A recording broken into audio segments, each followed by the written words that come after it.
So I thought that we should talk about the mentor in the Tibetan tradition. That seems to fit very nicely, right?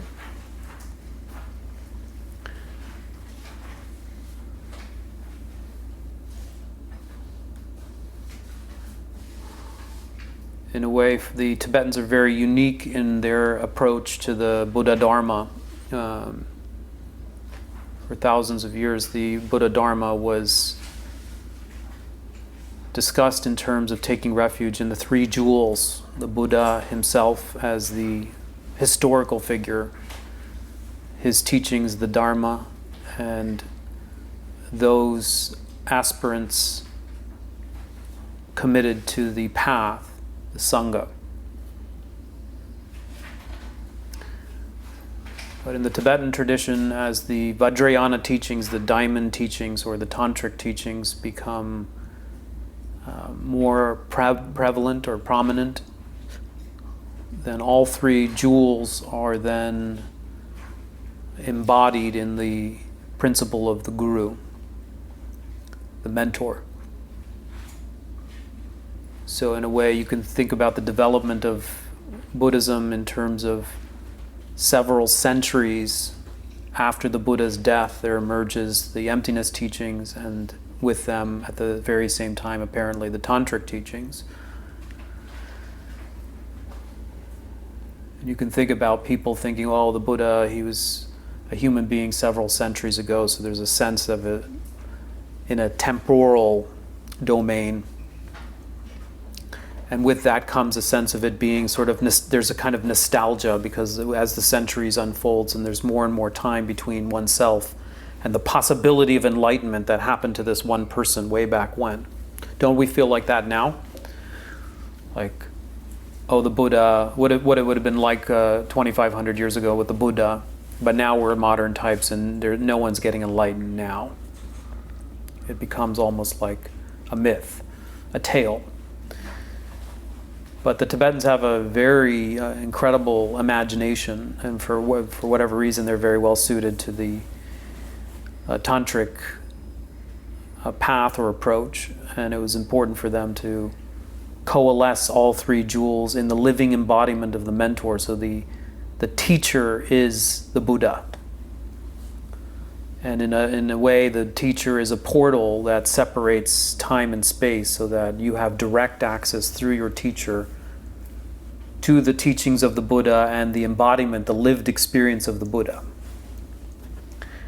And the way that this is made reasonable is that through a succession of teacher and student, the actual awakening of the Buddha has been transmitted, so that a teacher who is qualified can impart or impass the knowledge, and a student who is equally responsible for their evolution can put into practice those teachings so that they themselves become awakened.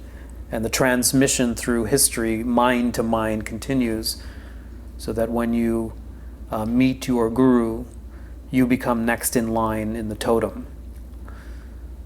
So that is a very unique aspect. The lived experience, not just the theoretical, the lived embodiment of the teacher. So then I often get this question, how do I find a teacher? Once there is the interest of what do you do, how does one find a teacher? Qualified teacher. So it's a little elusive. They don't give you a manual where they tell you exactly how to find one, but they say that first you have to understand the importance of a teacher. And I'm sure you appreciate that we live in an age of so much skepticism, which is the product of the scientific reductionism, where we've become so hell-bent on exposing the hypocrisy of hierarchies and authorities, which is completely understandable, that the pendulum has swung so far to the other extreme that most of us no longer appreciate or have a deep, deep resentment or aversion to the guru principle. So maybe this path is not for you if that's so entrenched. On the other hand, it could be a very interesting exercise to start to consider what is it inside of us that's so averse, and rather than just give it permission to be averse by saying there's no need for a teacher, one then goes in to really reclaim the traumatic imprints either from your own history with authority figures or from the legacy of the indoctrination or the institutions that have been corrupt, and actually rehabilitate them, which I think is a useful way to look at it, at least from our studies of trauma. That if you don't heal it, I mean, if you have a plane phobia and you avoid getting on a plane, what happens to the phobia?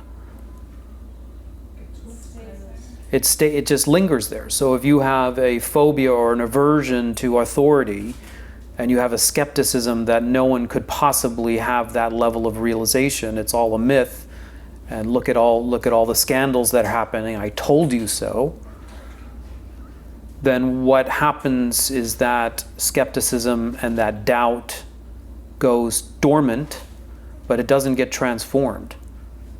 And so then in a way you can't avail yourself of anybody who might have anything to teach you, because your heart has been closed due to broken trust. On the other hand, if you're a survivor of a cult-like situation, maybe you don't rush right into this process. Maybe you take a very appropriate distance where you begin to rehabilitate yourself.